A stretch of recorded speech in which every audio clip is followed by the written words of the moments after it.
안녕하십니까. 오늘은 제3강 예수는 신앙인가 세 번째 순서인데요. 그 창세기 특강 시리즈로 제가 33강까지를 하고 그것이 끝난 건 아닙니다. 아니고 또 다른 타이틀로 이 두 가지를 병행해서 하려고 생각합니다. 그래서 예수는 신화인가? 이건 아무래도 전체 제목이 큰 제목이 바뀌어야 될 것 같고, 그래서 제가 진짜 예수를 찾아서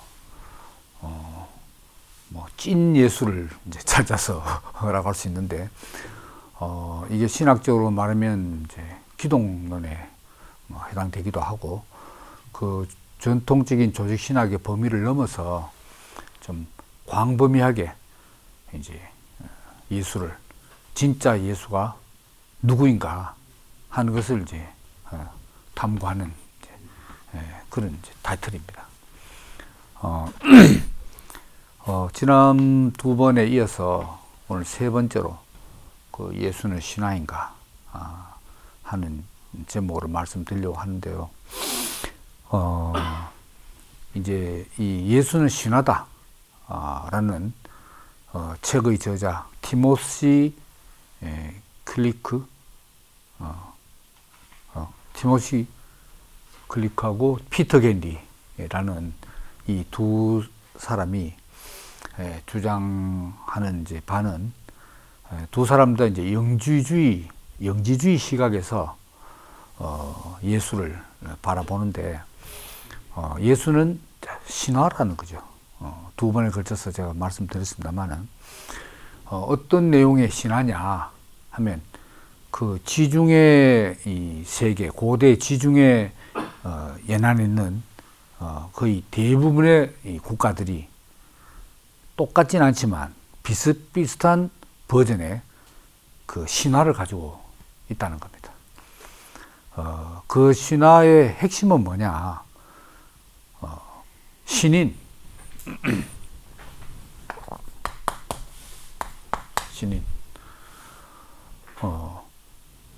신이 사람이 되어서 나타났다.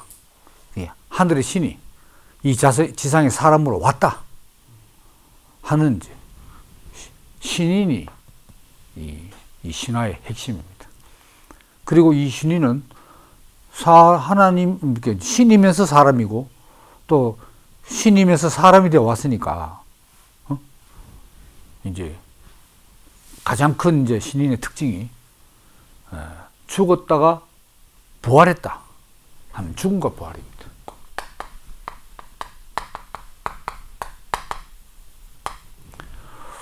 그래서 성경에 예수만 죽고 부활한 게 아니고 벌써 그 이전에 기원전 몇천 년 전부터 바로 이 죽었다가 다시 살아난 신인의 이야기가 이 유대인들 보다 훨씬 이전에 이집트, 메소포타미아, 소아시아, 시리아, 이탈리아 다 먼저 있었다는 것이 있고, 이 죽었다가 부활한 신이면서 인간인 이 신화가 이제 다시 말하면 유대인 버전으로, 유대인판으로 각색이 됐다는 거죠. 각색된 신인이 누구냐? 그게 바로 신약 성경의 예수다. 이런 이야기죠. 야, 만약에 이게 사실이라면, 이게 2000년 기독교는 완전히 뒤집어지고, 없어져 버린 거죠. 핵폭탄 터뜨려서 그 문명 전체가 다 없어지는 거와 마찬가지입니다. 없네. 티모시 프리크. 제가 다시 한번 찾아볼게요. 근데 그냥 근거 없는 주장을 하는 게 아니고, 이 두 저자가 세밀하게 연구해서 그 자료를 전부 제시하고 있어요. 그리고 이 저자들, 예수는 신하다는 이 저자에 앞서서 저도 놀랐어요. 그들이 인용한 참고 문헌을 우리나라에서는 대부분 번역이 안 됐습니다만, 그것도 뭐 영국, 미국에 이름 없는 출판사가 아니고, 뭐 옥스퍼드, 캠브리지, 뭐 하버드, 우리 출판사 이름 봐도 우리도 아는 이런 유명 출판사에서 예수는 실제 하는가? Did Jesus exist? 이런 제목이라든가 Evidence of Jesus라든가 실제 예수가 역사적 예수냐 이거죠. 역사적 예수. 다시 말하면 예수가 실존 인물이냐.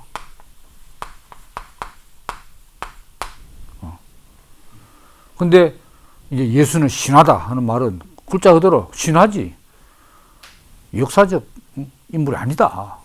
그걸 강력하게 주장합니다. 저도 적지 않게 놀랐어요. 이야, 이런 시각으로 바라보고 접근하는, 이야, 이런 길이 있구나. 그거 뭐 맞고 틀리고 떠나서 상당히 충격적이라는 거죠. 야, 그래서 이제, 이 책이 주장한 바는 바로 이겁니다. 이게 그래서 이제 지난번에 말씀드렸잖아요. 요게 이제 이집트에서는 한 번 더 말씀드리면, 이집트에서는 이제 이 신인 이름 뭐냐? 오시리스. 그리스에서는 디오니소스. 그 다음에, 뭡니까? 소아시아에서는 아티스. 저도 많이 외우죠, 이제. 시리아에서는 아도니스.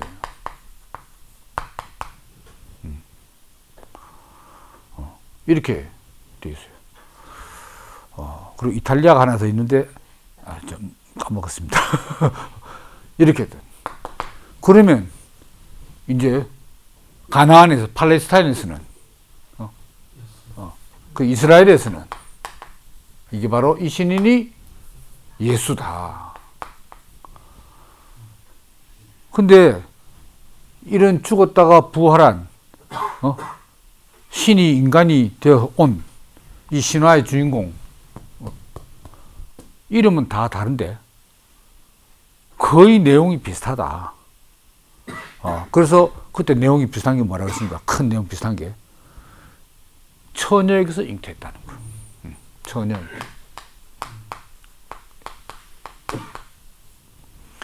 그리고 뭐 기적을 행사하는 거는 뭐 말할 것도 없고, 기적. 그리고 죽을 때 어떻게 죽냐? 이 신인들이 전부 다 억울하게, 무참하게, 뭐 갈기갈기 찢겨 죽는지, 뭐 찔려 죽는지 해서 너무나 이 의인이 그 악의 세력에 의해서 삶에서도 고난을 당하고, 죽음에서도 순환을 당하고, 고난과 순환의 삶과 죽음을 경험하는 거죠. 죽었는데 어떻게 되냐? 순환, 그 다음 죽음, 억울한 죽음. 근데 그냥 끝난 게 아니고 부활한다 이거지. 부활하는 것뿐만 아닙니다. 성천에서 나중에 재림한다는 거. 이런 스토리들이 이미 이 이스라엘 신인인 예수 이전에 지중해 연안 국가들, 종교에서 다 있어 왔다. 이렇게 이야기해요. 좀 덜 놀라지는 것 같은데. 놀랍죠? 야, 재림까지 다 이야기하고. 이제 이런 이제 이야기인데, 오늘 이제 말씀드리려고 하는 건 뭐냐면, 예수장에서 이제 그러면은 자 예수가 역사적 인물이다, 신화가 역사적 인물이다, 한번 가정하자. 그러면은 당시에 첫 번째로 이 로마 문헌에서 그 당시 예수 당시에 로마 문헌에서 그 한 줄이라도 좀 기록이 있어야 되지 않겠냐. 복음서는 이 사람들이 신화로 아예 주장하니까 그건 신화고, 진짜 역사적 인물이라면 그 당시 로마 식민지였으니까 로마 문헌에 좀 그 기록이 있어야 되지 않겠나. 그건 뭐 확실하게 한 줄 있으면은 뭐 어쨌든 역사적 인물에 증명되는 거 아닙니까? 그래서 자기들이 이제 물론 뭐 두 사람이 찾은 건 아니지, 그 이전에 다 많은 학자 찾았는데 없다 이 말이에요. 야, 그래서 로마 문헌 이제 막 찾다가 알버트 슈바이처, 알베르트 슈바이처 아시죠? 우리가 잘 아는 슈바이처, 노벨 평화상 받은 이 사람이 세계적인 오르간 연주자고, 그리고 독일을 대표하는 신학자입니다. 의대는 나중에 들어갔어요. 들어가서 의사 돼가지고 아프리카에 갔으니까. 이 사람도 당시에 독일 이 대부분의 신학자들이 주력한 데 어디냐, 바로 역사적 예술을 탐구하는, 역사적 예술 탐구. 길게 보면 종교개혁 이후로 한 300년, 짧게는 19세기 100년간, 이 슈바이처는 거의 뭐 19세기 말 20세기 초 사람이니까, 슈바이처는. 근데 이 알버트 슈바이처가 뭐라고 말했냐, 예수의 생애에 대한 연구 결과보다 더 부정적인 것은 없다.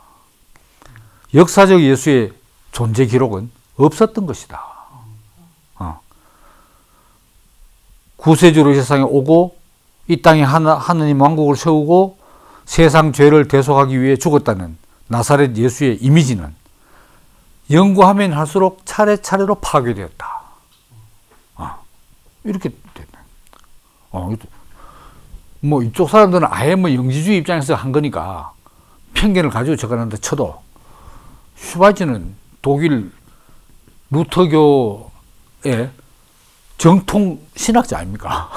근데 역사적 예수의 흔적을, 증거를 못 찾겠다. 뭐 로마 문화이든 뭐 복음서든 역사적 증거가 못 된다는 얘기죠. 근데 이제 로마 문화부터 이제 한번 보자 말이죠.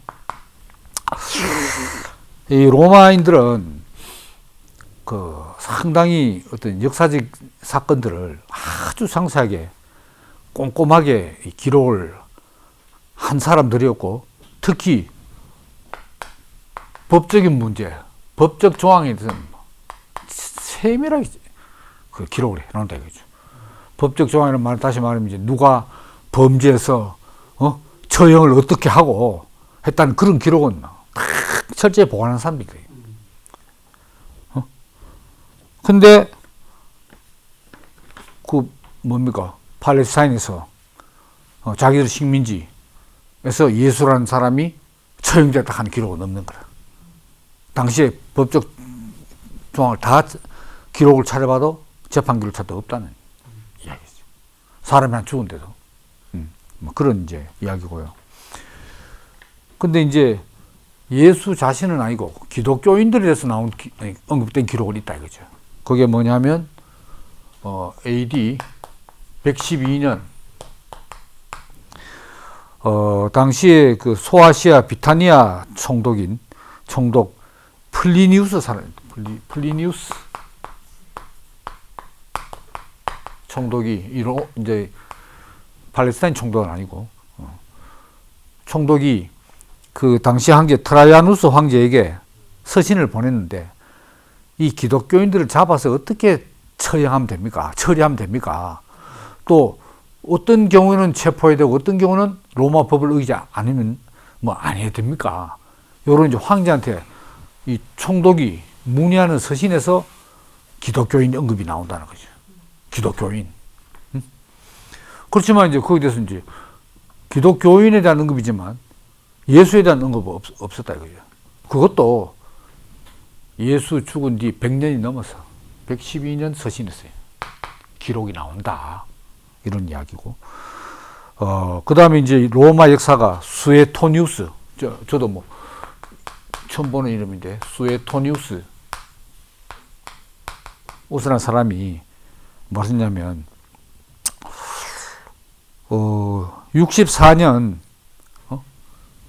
64년에 새롭고 사악한 미신을 믿은 기독교인들이라는 한 부류의 인간들에 관해서 처벌이 가해졌다 하는 요런 이제 자기 역사 책에 기독교인에 대해서 64년에 처벌했다 하는 기록이 나와 있다 이제. 기독교인 이것도 그렇고 기독교인 됐어. 근데 이거보다 이제 가장 이제 좀 더 뭡니까 강력한 증거로 보이는 듯한 그게 이제 타키투스. 요게 이제 타키투스는 그 네로 황제 시절에 64년이 이겁니다. 같은 사건입니다. 64년에 로마에서 대화재가 일어났어요. 로마 대화재.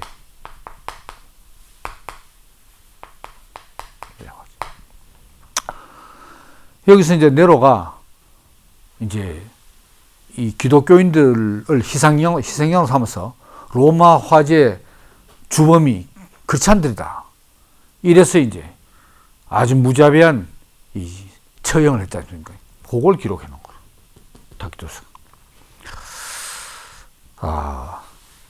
그리고 이제 거기에 한 줄 더 붙인 게 뭐냐면 그들의 시조, 이 기독교의 시조, 그리스도가 티베리우스 황제 치하에서 유대 총독 본디오 빌라도에게 처형되었다. 그걸 한 줄 더 써놨는 거예요. 그러면 이제 그리스도 이름이 처음 나오잖아요. 근데 이 타키투스의 로마사가 언제서졌는가? 이게 바로 여기 플리니우스 총독하고 역사가 타키투스하고 친구가 아닙니다.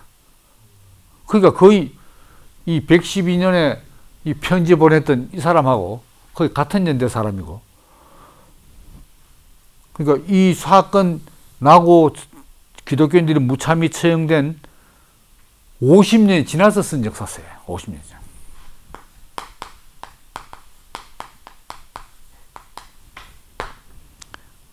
(50년) 지나서.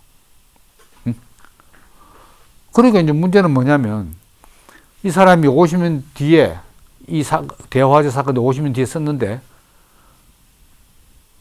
특히 이제 이 기독교 시조 그리스도에 대해서 당시에 자기들 로마 문헌에 기록된 걸 보고 썼는지, 안 그러면 112년 이 당시에 기독교에 관한 소문을 듣고 기독교인들이 자기들이 시조가 그리스도라고 하니까 그걸 듣고 그들의 시조는 그리스도라고 했다라고 썼는지 여기 헷갈리잖아요. 근데 이제 이 저자들은 뭐라고 하냐면 이거는 소문 듣고 쓴 거지 로마 기록된 문헌 보고 예수 당시에 로마 문헌 보고 쓴 건 아니다. 왜냐? 아까 이랬지만 유대 총독 본디오 빌라도라고 했다.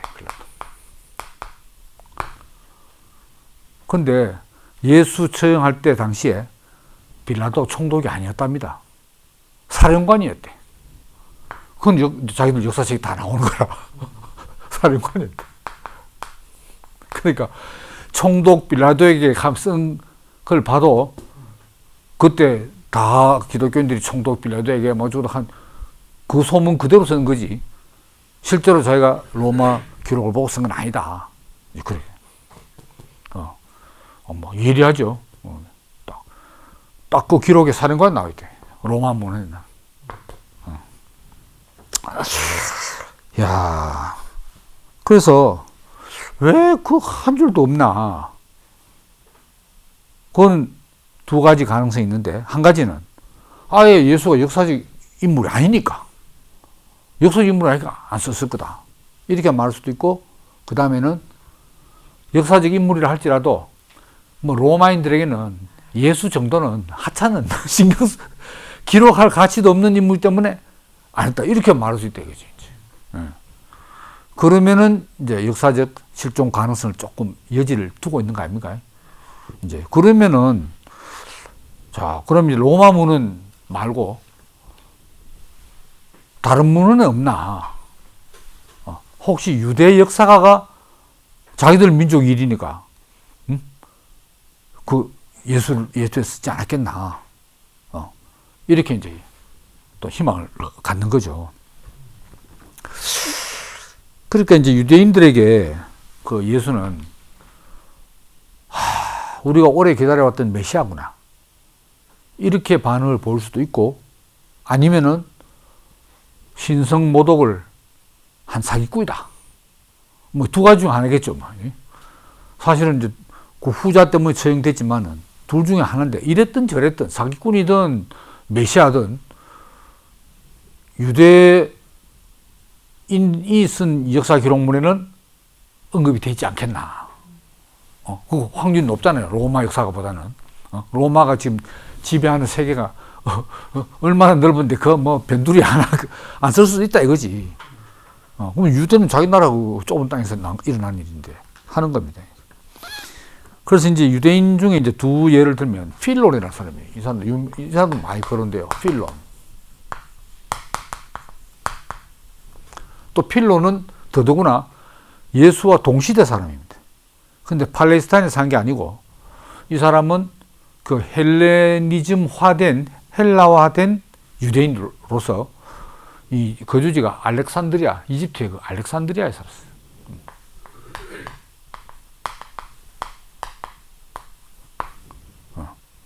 그래서 이 헬레니즘 문화와 그 유대 문화를 혼합시킨 데 아주 큰 역할을 하는 사람이에요. 이 사람은 이제 기독교인이 유대교인입니다. 유대교인. 알렉산드리아에 거주하는 이제 디아스포라 유대인이죠.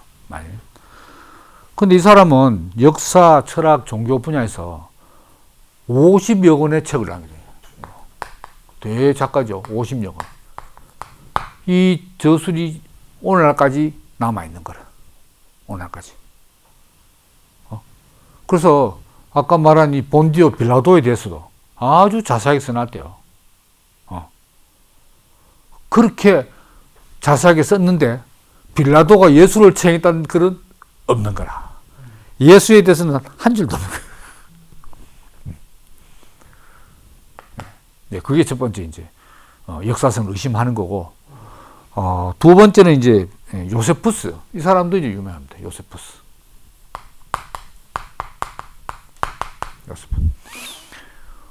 지금 저한테도 이 유대 고대사라는 책이 4권으로, 이만큼 4권으로 다녔어요. 저도 가지고 있습니다만, 물론 다 읽진 아직 안 했고, 소장하고 있습니다. 요세푸스. 이 사람은 이제 두 명절을 저술했는데, 하나는 유대 전쟁사, 하나는 유대 고대사. 이 사람이 이제 언제 사람이냐면, 필로는 예수 시대, 요세푸스는 바울과 동시대 사람이에요. 그 예수하고 바울하고 뭐 그 차이 안 나요. 한 세대 차이밖에 안 납니다. 요세푸스. 그러니까 당시 그 AD 1세기에 유대의 사정을 아주 자세하게 알 수 있는 전쟁을 통해서, 그 역사를 통해서 두 권의 명제를 남겨놨다. 유대 고대사 책이 그러니까 이만한 게 4권? 얼마나 자세하게 나왔겠어요. 요세푸스만. 근데 여기에 뭐라고 돼 있냐. 그 이제 내용을 읽어보면, 이 무렵에 예수가 살았다. 이 무렵에 예수가 살았다. 그는 메시아였다. 많은 유대인과 그리스인을 감화시켰다.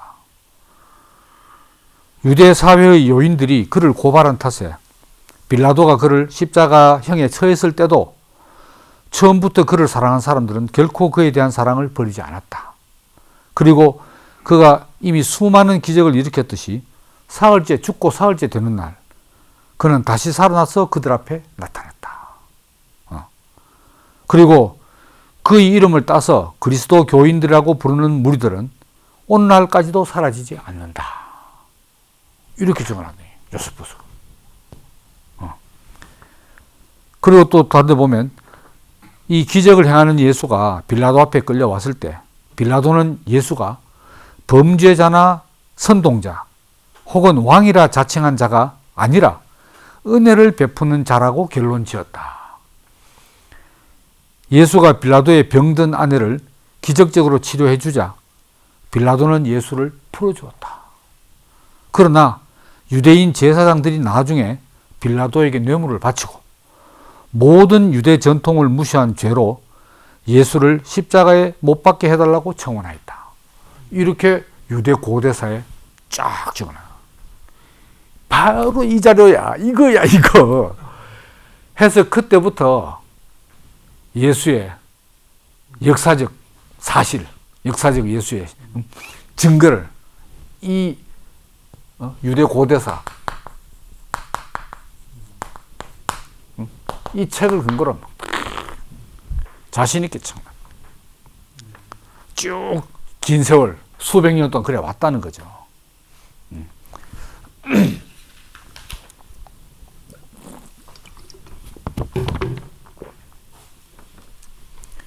그런데 어떻게 됐냐? 그 성서 역사 비평, 문헌학 비평이 18세기, 19세기에 발달하기 시작했잖아요. 역사 비평. 근데 애석하게도 이런 아까 제가 읽어드린 이런 기록들이 요세푸스가 실제로 쓴 것이 아니고 훨씬 후대에 첨가해 놓은 거다. 본 역사책에 끼워 넣은 거다. 왜 그러냐? 문체가 요세푸스 문체하고 문체가 너무 다르다. 그 대목만. 그리고 쭉 이제 역사를 써나간데 이 사관에 이 역사가에 사관이 있잖아요. 어떤 관점을 쓰잖아요. 근데 이 요세푸스는 어떤 인물이냐? 이게 이제 친로마인인 거라. 우리로 말하면 이제 친일파인 거예요. 친로마파인 거라. 그래서 이제 동족 유대인은 그를 매국노라고 하고 제일 증오하는 사람이 요세푸스인 거라. 그 이제 팔레스타인은 못 살죠. 로마로 갔고 두 황제의 후견을 얻고 로마 귀족이 돼가지고 죽을 때까지 아주 부유하게 살다가 죽었어요. 그러니까 친일파도 그렇고 친로마파도 그렇듯이 그러면 로마 정권의 황제 얼마나 아부를 해야 되겠어요. 그러니까 써내려갈 때 참 황제를 칭송하는 쓴다 이 말입니다. 그래서 이제 이 사람이 이 책에서 또 다른 데 보면 뭐라고 써놓은 게 있느냐 하면 하나님이 메시아를 보내 유대민족을 해방시킬 것이라는 신성한 예언을 이 사람은 부정하지 않았다. 메시아를 보내준다. 당시의 유대민족에게는 메시아가 반드시 온다는 강박증에 걸릴 정도로 유대인들이 메시아를 대망했다. 그런데 요세푸스는 그 예언을 부정한 게 아니고 그 예언이 이루어진다 하면서 뭐라고 했느냐. 예언된 메시아는 바로 로마 황제 베스파시아누스다. 베스파시아누스. 이 사람이 한동안 유대 땅에 머물러 말이야. 유대 땅에 머물러 있는 동안 로마에서 다음 황제로 베시파누스가 딱 결정되네. 그래서 로마로 돌아갔죠. 베시파누스. 이 사람이 바로 유대민족이 대마하는 메시아다. 이 사람이 언제 지냈냐면 69년부터 79년. 69년, 79년. 이때. 이게 이제 바울 시대 아닙니까? 요세푸스 시대. 그리고 뭐 요세푸스가 베스파시아누스를 우리 유대민족이 기다리던 메시아가 바로 당신입니다. 이렇게 아첨을 하는 논조로 글을 썼다 이 말입니다. 그런데 갑자기 느닷없이 예수가 메시아라고 쓸 리가 있나 이거지. 이건 앞뒤가 안 맞는다 이 말입니다. 이게. 안 그렇겠어요? 그러니까 내용 안 맞고 문체 틀리고 이거 분명히 있는데. 네. 똑똑하죠 사람들이. 야, 그리고 만약에 이게 언제입니까? 이 바울 당시의 역사가거든. 있을 때가 바로 1세기에 썼다 이 말입니다. 거기. 그러면은 벌써 2세기, 3세기 기독교가 그리스 문명권 전체로 퍼져나갈 때 얼마나 그 기독교 지도자들이, 교부들이 어디 역사적 기록이 없나, 예수에 대해서 문헌이 없나, 얼마나 그때도 찾았겠어요. 안 그렇겠어요? 근데 어떻게 이 요셉의 고대 유대 교사가 벌써 1세기 써놨는데 어찌 그걸 인용한 교부들이 한 명도 없나 이거야. 심지어 오리게네스, 이 사람이 언제 사람이냐? 3세기 초까지 있었거든요. 3세기 초. 3세기 초에 쓴 이 사람의 글에서 예수의 역사적인 증거를 말하지 않고 있는 게다. 요세푸스는 예수를 전혀 언급하지 않았으며 예수가 그리스도라는 것도 믿지 않았다라고 써놓은 사람이라. 그때 유대 고대사를 봤겠지. 봤을 때는 아까 제가 읽어드린 예수가 메시아였다는 그런 글들이 없었다 이 말입니다. 그러니까 3세기 초에 오리게네스가 요세푸스는 예수를 전혀 언급하지 않고 예수가 그리스도라는 것을 믿지 않았다. 이렇게 유대 고대사를 상세히 쓴 사람이 예수에 대해서 언급 안 했다는 그런 말을 3세기 초에 오리게네스가 했어. 그런데 4세기 초에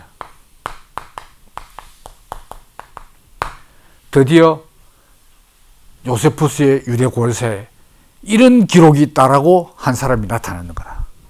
그게 누구냐? 유세비우스. 유세비우스 주교가, 기독교 주교가 드디어 유대 고대사를 봐라, 이런 기록이 있다, 딱 이렇게 돼. 그럼 언제 넣었겠어요? 최소한 3세기 초 이후부터 요 사이에 집어넣는 거야. 야, 그래서 그때부터 이제 요세푸스는 일약 예수의 역사성을 증가하는 역사가 된 거야. 뭐 친노마 파든 말든 이 사람 덕분에 우리 예수의 역사성이 이제 입증되었다, 뭐 이렇게 돼. 야, 이런 일이 이제. 근데 이런 지적들이 맞는 것 같아요, 제가 봐도. 전혀 근거 없는 게 아닌 것 같아요.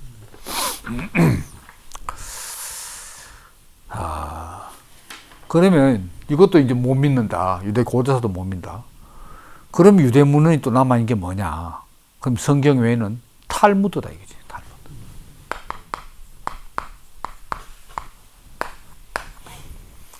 탈무드에도 예수가 나와요. 이런 가르침이 있었다. 유월절 전야에 그들은 예수를 매달았다. 예수가 주수를 행했으며 이스라엘 백성을 미혹해 했기 때문이다. 그 예수를 매단 이유가. 그 다음에 우리의 랍비들은 이렇게 가르쳤다. 예수에게는 5 제자 마타이, 나카이, 네처, 부니, 토다가 있었다. 내가 한때 세포리스의 거리를 거니고 있을 때 나세렛 사람인 예수의 제자들 가운데 한 명을 만났다. 이러니까 뭐 나세렛 사람도 나오죠. 예수 나오죠. 봐라, 탈무드에 나오잖아. 하는데 이 예수란 말이 옛날에 뭐 우리 제 초등학교 다닐 때 국어책에 보면 여자는 영이고 남자는 철수고 철수처럼 제일 흔한 이름이 예수인 거라. 그러니까 탈무드란 예수가 성경에 기록된 예수 그리스도라는 버전이 한 개도 없다 이 말입니다.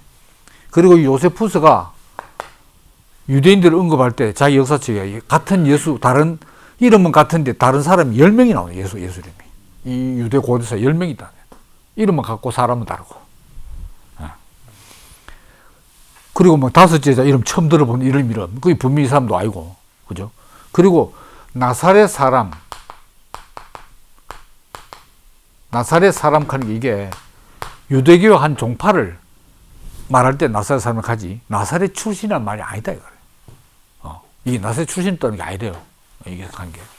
그러니까 그리고 뭐 설사 뭐 나사렛 출신이라고 했다 하더라도 이 탈무드가 언제부터 적혔냐? 이게 AD 200년 이후부터 적혔어요.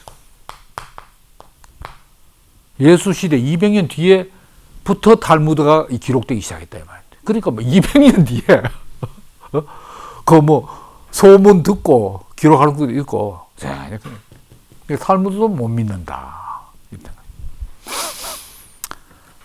야, 그러면은 남은 건 뭐겠어요? 예수의 역사적 흔적을 잘 남은 거는 신약 성경밖에. 그 중에서도 가장 강력한 기대를 가진 게 내 복음서 아닙니까? 복음서.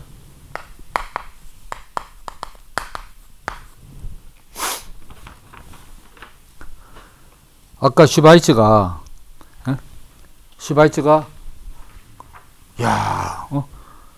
역사적 증거를, 역사적 예수를 찾을 연구한 결과는 뭐냐? 부정적인 것밖에 없다 했잖아요. 그거는 슈바이처는 뭐 이런 걸 다 이 책의 저자처럼 연구한 게 아니고 복음서를 연구한 복음서 아무리 뒤져도 안 된다는 얘기죠. 슈바이처뿐만 아니고 그 길게는 300년, 짧게는 100년 그 천재적 신학자들이 다 매달리가 연구한 결과 못 찾겠다. 이랬다 이 말입니다. 그럼 이제 복음서에서 이제 간략하게 살펴본다면은 그 첫 번째로 이제 예수 족보를 보면 이제 마태복음하고 이제 누가복음하고 이 예수의 족보가 나오잖아요. 마가 요한은 없고. 근데 이 족보가 이제 좀 다른 거야. 그럼 이제 예수 마지막에 이제 그 예수 있고 요 예수 있고. 근데 예수 이제 위에 이제 누가 나오냐? 그러면 이제 예수 아버지는 이제 사람들이 아는 바대로는 요셉이다. 여기도 이제 뭐 요셉이다. 응? 일단. 근데 그 위에 할아버지는 그러면 예수 할아버지는 누구냐? 할 때 마태는 야곱이래요. 야곱. 여기는 야곱이 아니고 헬리. 벌써 할아버지도 그 위에 쭉 올라가면 이제 누가복음에서는 아담까지 올라가고 하나님까지 올라갑니다. 요거는 이제 아브라함까지 올라가고 마태복음 아브라함까지 올라가. 그러니까 이제 마태나 누가나 이제 목표를 두는 게 뭐냐면은 이 요셉이 실제 아버지가 아니라는 걸 이야기를 하는데, 하나님의 아버지다. 어머니는 처녀 마리아다 이제 이런 이야기입니다. 그걸 이야기하려고 한 거지. 근데 이제 마가복음, 아까 말한 마가복음에서는 이거보다 먼저 쓰여졌다고 하는 마가복음에서는 아예 족보가 없어요. 이제. 이런 이제 이야기입니다. 그래서 이제 연구가들은 이제 원래 마가는 없었는데 왜 이 두 복음서는 첨가했냐? 마가복음을 토대로 그래도 족보가 없으면 되겠나 해서 첨가해 넣었다는 거지. 첨가했는데 뭐 둘이 상의하고 이런 것도 따로따로 쓰으니까 완전히 족보가 달라. 이제 그런 이야기. 그 다음에 이제 예수의 탄생. 예수 탄생도 또 이게 복음서마다 틀린다. 뭐 이런 이야기. 누가복음에서 뭐라고 말하냐? 수리아의 총독 구레뇨, 다 뭐 성경에 나온 이야기잖아요. 누가복음이 구레뇨가 호구조사를 한다 이거라. 호구조사. 호구조사할 때 나사렛에 사는 그 뭡니까? 요셉하고 마리아가 고향 베들레헴까지 가가지고 호구조사로 갔어. 등록하러 이제. 그래야 이제 로마 이제 이 정권에서 세금을 거두려고 하죠. 호구조사한데. 그때 갔는데 사람들이 많이 이제 가다 보니까 영암방이 없어가지고 그래서 말구에서 예수를 낳았다. 베들레헴에서 낳았다. 뭐 그런 이야기 아닙니까? 근데 그 이야기도 말이 많아요. 아이, 분명히 고향 멀리 떠난 요셉하고 마리아가, 요셉이, 그 베들레헴이 자기 땅도 없는데, 해가 등록해가지고 세금 낼 일이 뭐가 있노? 해가지고 있잖아요. 아주, 그 상세하게, 그 비판하는 중인데, 그 말도 맞는 것 같아요. 야. 근데, 이때가 언제냐? 호구조사한 거는 역사적 로마 기록이 나오잖아요. 그게 AD 6년인 거라. 호구조사로 가가지고 그때 나왔으니까 그게 이제 예수 탄생 연도가 AD 6년이라. 근데 이제 마태복음은 뭐라고 말하냐? 그 헤롯 왕 치하에서 태어났다. 예수가. 헤롯 왕이 있을 때 태어났다. 근데 이때 태어났어요. 근데 헤롯 왕이 언제 죽었냐? BC 4년에 죽었어. 그래서 예수가 정확히 말하면 뭐 AD 1년이 아니고 BC 4년 하는 그 말이 그거거든요. 그럼 벌써 여기서 이건 AD 6년에 태어났다고 말하고 이거는 BC 4년에 태어났어. 그 다음에 이제 누가복음에서는 뭐라고 말하냐. 유대왕 헤롯 때에 세례 요한하고, 거의 뭐 이종 사촌입니까? 세례 요한하고 예수가 6개월 간격으로 기적적으로 태어났다고 돼 있어. 6개월 간격으로. 6개월 먼저 그렇게 요한 태어나고, 그 다음 6개월 뒤에 예수 태어났다. 그 헤롯 때, 헤롯 6명이 헤롯 때.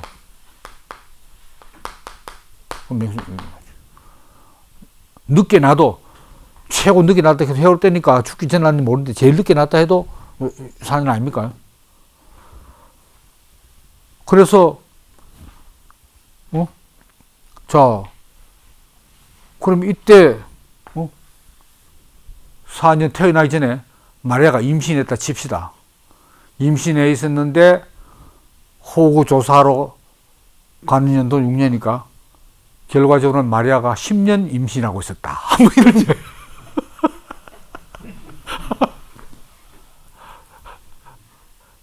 그러니까 이 중요한 기독교 시조에 탄생에 그래 10년 연도 차고 생겨보니까 이 먹고 이거죠.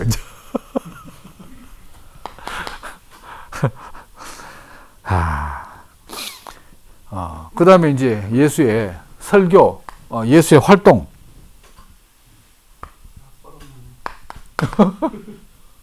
활동을 보더라도 활동 이제 지역을 말하는데, 마가복음에서는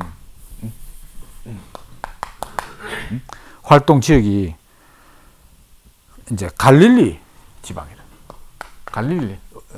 거의 여기서 이제 가르치고, 마지막 죽을 때 생에 딱 한 번, 그 예루살렘에 갔지. 한 번, 1회, 마지막 예루살렘에 갔어.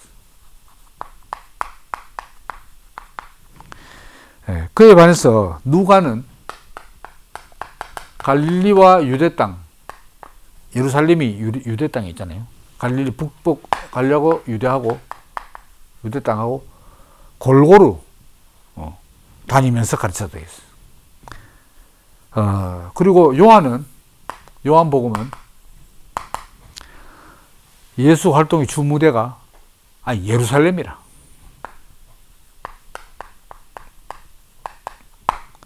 갈릴리에서는 거의 설교 안 했어. 그게 얼마나 틀립니까?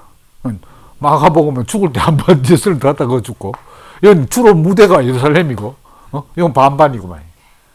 이렇게 돼. 뭐 연구 많이 했죠 사람들이.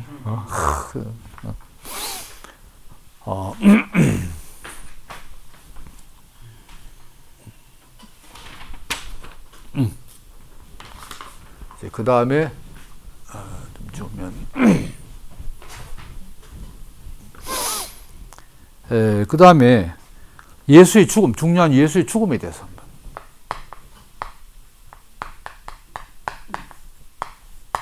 죽음. 자, 재판 받을 때 마태, 마가는 산헤드린 공회 앞에서 유대 장로들한테 신문 받고 거기서 사형 선고를 받습니다. 신문 받고 산헤드린 공회 앞에서 신문 받고 바로 사형 선고 받고. 그에 반해서 누가는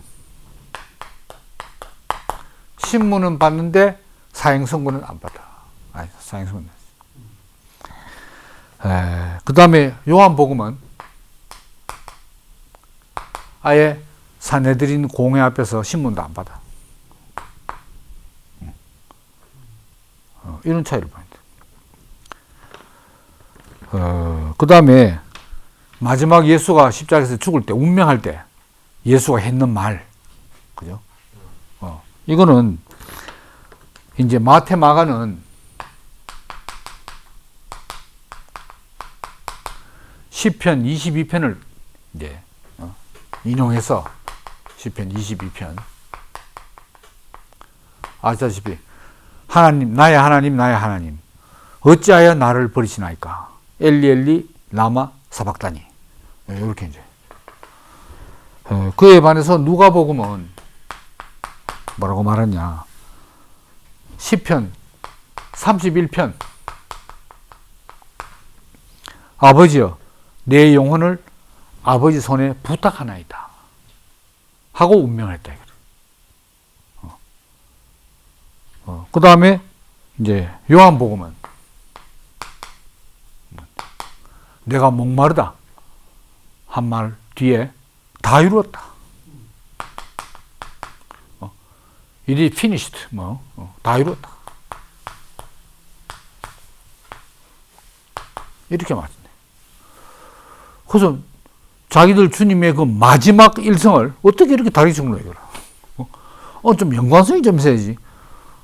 내용을 아버지께 부탁하는 이거 하고, 어찌하여 나를 버리냐 이거 하고, 다 이뤘다고, 뭐야 이거? 우리가 제일 자주 인용하는 것은 바로 이거죠. 어찌하여 나를 버리시나 이거.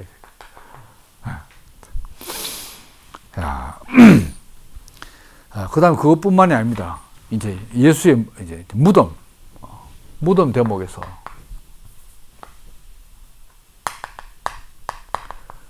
자, 여인들이 찾아가잖아요. 이제 장사 지낸 다음에 찾아가. 그래서 마가복음에서는 여인들이 찾아가니까 무덤은 비어 있고 동굴 속에 흰 옷 입은 한 청년이 앉아 있었다. 흰 옷 입은 한 청년. 한 청년이다. 근데 누가는 동굴 속에서 찬란한 옷을 입은 두 사람이 그들 곁에 있었다. 찬란한 옷 두 사람이 서 있었다. 그리고 마태는 뭐라고 말하냐? 큰 지진이 나고, 저희들 가니까 큰 지진이 나고 주의 천사가 하늘에서 내려와 돌을 굴려내고 그 위에 앉았는데 그의 형상이 번개같고 그의 옷은 눈같이 휘었더라. 이렇게 묘사를 한다 이거지. 같은 장면에서.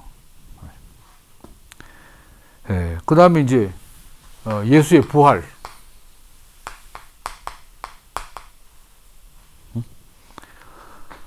마가와 마태는 뭐라고 말하냐? 부활한 예수가 이제 제자들에게 갈릴리로 가라. 내가 갈릴리에서 너희를 만났다 해서 갈릴리 또 갔어요. 가서 제자들 앞에 나타나는데 그 죽었다 다시 살아난 선생님이 자기들 앞에 나타나는데 제자들이 별로 안 놀라는 거라. 담당한 말이 뭐 그것도 이해 안 되는 묘사하고 누가에서는 그리고 여기서 이제 갈릴리에서 만났어요. 갈릴리에서. 근데 누가에서는 갈릴리가 아니고 예루살렘 부근에서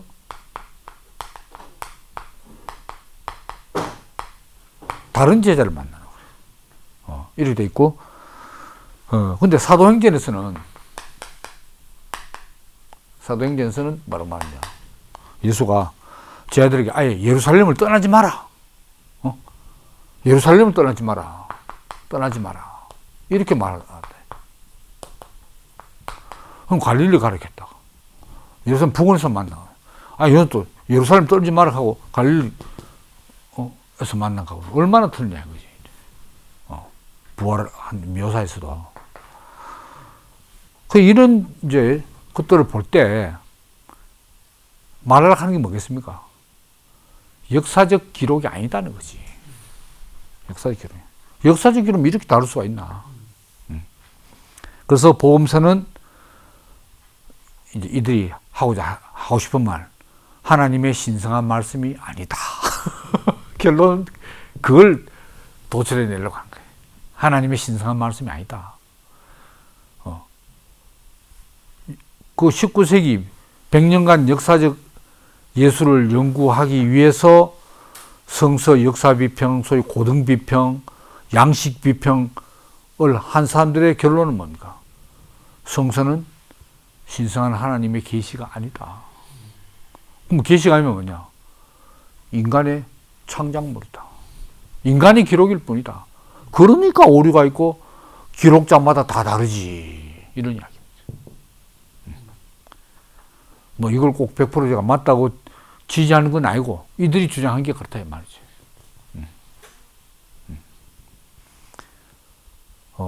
이게 이제 소위 말하는 이제 자유신학의 결론은 바로 그런 거죠. 이제.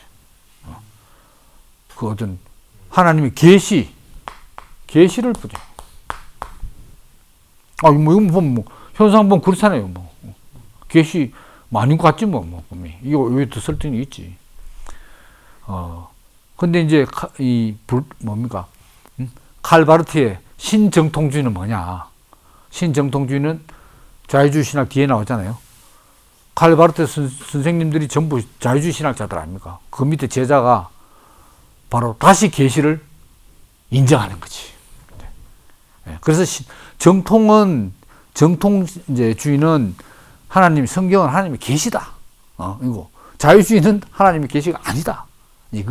그게 결정적인 차이 아닙니까? 칼바르트는 계시다 인정합니다.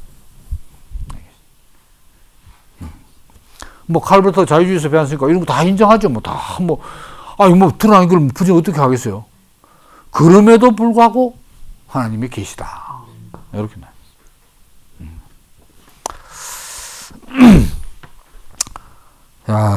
그래서 그렇다 그러네요. 긴 세월 중세 로마 가톨릭 교회는 성직자 외에는 평신도들이 혼자 신약 성경을 못 읽게 했대요. 헷갈린다고 못 읽게 하고. 성서 읽을 권리가 없어. 권리뿐만 아니고 루터가 종교 개혁할 당시에요. 독일의 문맹률이 90% 넘다 하는데. 루터가 16세기 사람 아닙니까? 르네상스 말기에. 그 당시에 문맹률이 90% 넘어. 근데 독일어도 그렇게 모르는데 성경은 그 당시에 번역이 안 됐잖아요. 전부 라틴어야, 라틴어.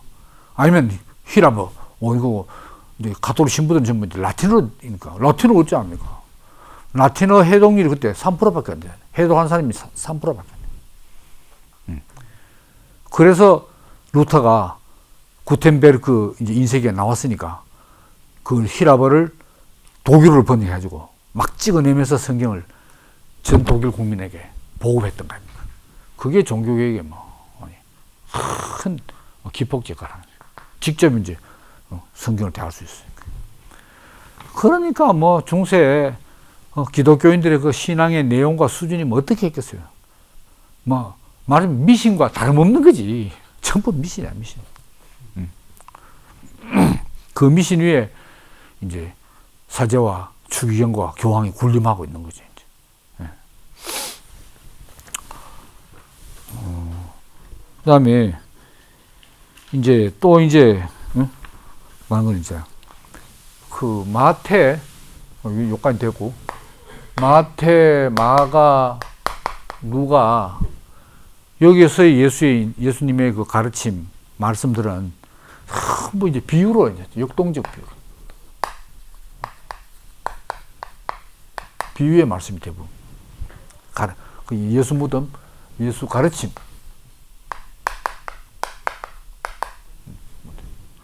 근데 요한복음은 있잖아요. 아주 유창한 그리스어로 장문의 설교를 예수가 쫙 아주 매끄럽게 유식하겠다. 그런데 연구가들에 의하면은 나사렛 목수 아들이 도저히 그런 언어를 구사할 수가 없다. 그러니까 이 제일 먼저 쓰였던 마가복음이 AD 한 70년 이후라 그러네. 70년 이후에서 뭐 계속 뭡니까 보충되고 각색되고 하니까 뭐 2세기 초까지 쓴 거 알겠나 이렇게 이제 이후에서 이제 2세기 초. 근데 요한복음은 훨씬 이 세 복음서보다 마태, 누가가 그보다 뒤에 나왔고 요한복음은 그보다 훨씬 더 제일 나중에 나와요. 그리고 이 당시에 원래 이 복음서들이 이름이 안 붙었대요. 누가 썼다는 이름이 없었대. 장절도 없고 띄어쓰기도 없고 막 그래서 써놨대요. 근데 이제 이름을 붙인 거지. 마태다, 누가다. 어떤 근거인지 모르지만 나중에 이제 저자 이름을 붙였고, 특히 요한은 사도 요한은 썼을 리가 만무하다. 뭐 이런. 그래서 요즘 이제 이 신학자들은 신학학자들은 제4복음서 저자가 이렇게 말하지 요한이라고 안 켜요. 그럴 가능성이 많아요. 진짜 실제로 요한이 썼냐, 실제로 뭐 마태 너 썼냐. 특히 요한은 이제 이걸 부정하고, 여기는 좀 그 의심이 들고 그 정도죠. 근데 이제 그러니까 이제 마가복음이 제일 먼저 쓰여지고 가장 간결하고 단순하고 내용이 족보도 없고, 그러니까 네 복음서 중에 여기 제일 혹시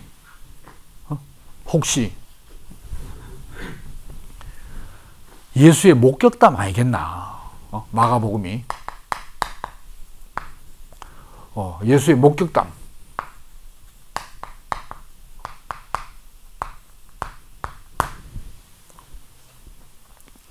뒤에 각색은 좀 자꾸 이제 변색되니까 놔두고 이런데 그게 목격담이 아니다. 그 신약학자로 유명한 루돌프 불트만이 불트만이 나중에 이야기하고요. 현대 학자들이 말하기를 마가는 그 유대 지리에 대해서 이해되지 않을 정도로 유대 지방의 지리에 대해서 무지한 사람이다. 유대 풍속에 대해서도 무지한 사람이다.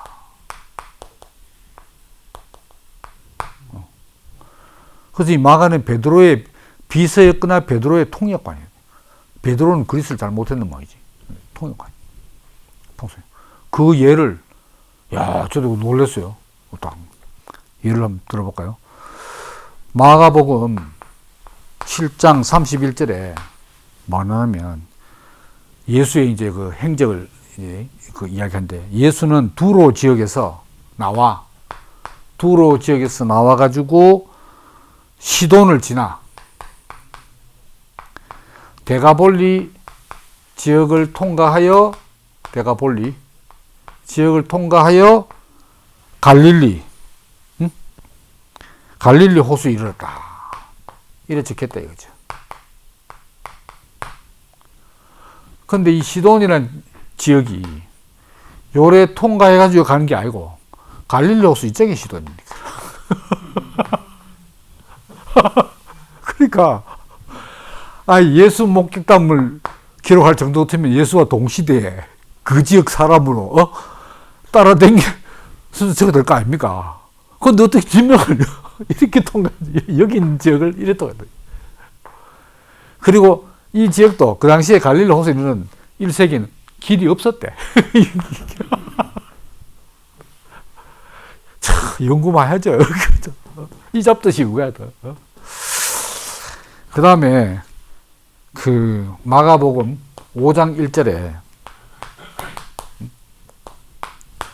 뭐냐면 거라사 지방 이야기는 거라사의 광인 거라사. 이 거라사에서 이제 귀신 들린 그 사람들의 귀신을 내쫓아서 예수가 돼지 때 귀신 들어가게 했잖아요. 그래서 이제 뭐라고 말하냐면 갈릴리 호수 동쪽 해안에 갈릴리 호수 있으면은 이 동쪽 해안에 거라사가 있다 이 말입니다. 해안 여기에. 그럼 이제 돼지떼가 탁 뛰어가지고 이제 단체적으로 이제 익사했다 그런 이야기 아닙니까? 그런데 이 거라사 지방은 남동쪽으로 몇 킬로 떨어져 있나? 갈릴리 호수가 50km가 떨어져 있대. 50km. 50km면 그게 몇 리입니까? 돼지떼가 귀신들이 가지고 그것까지 달려가서 죽기에는 너무나 먼 거리다 이거죠. 그 지리를 너무 모르는 걸 드냈대. 마가가. 그 다음에 풍속에 대해서 모르다 하는 이 증거는 뭐냐면 풍속, 무지. 뭐라고 되냐면 마가복음 10장 12절 때 보면 아내가 남편을 버리고 다른 데로 시집가면 간음을 향한 것이다.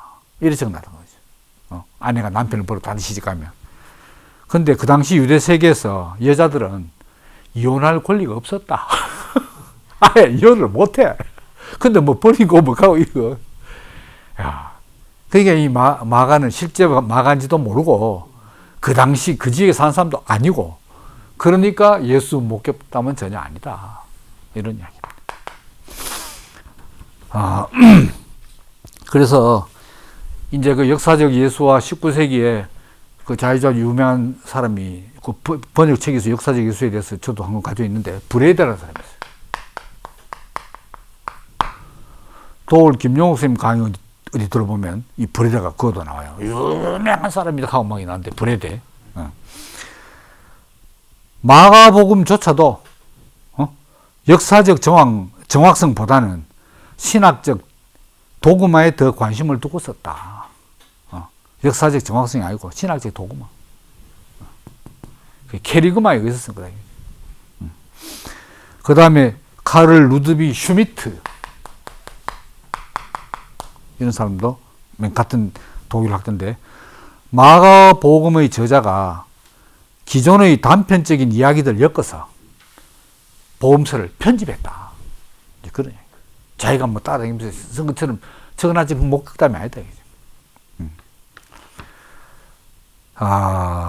그래서 이제 그러면 마태복음, 누가복음에서 아까 예수의 족보도 있고 뭐 없는 게 많잖아요. 그건 뭘 말하는가? 예수 이야기가 시간이 지나면서 점점 진화하고 있다는 것을 보여주고 있는 거예요. 자꾸 덧붙이고 있잖아. 그러니까 이 복음서는 더 이상 역사적 사실이라고 간주할 수 없다. 그게 결론입니다. 복음서의 예수 이야기는 역사적 사실이 아니다. 그 다음에 복음서 기록을 통해 역사적 예수를 발견하고야 말겠다는 이 포부, 기대를 이 학자들이 다 버리고 말아요. 저버리고 말아요. 그래서 이제 루돌프 불트만, 마지막으로 불트만. 이 사람은 1976년에 사망했으니까 20세기 이제 신학자죠. 이 사람이 이제 양식 비평.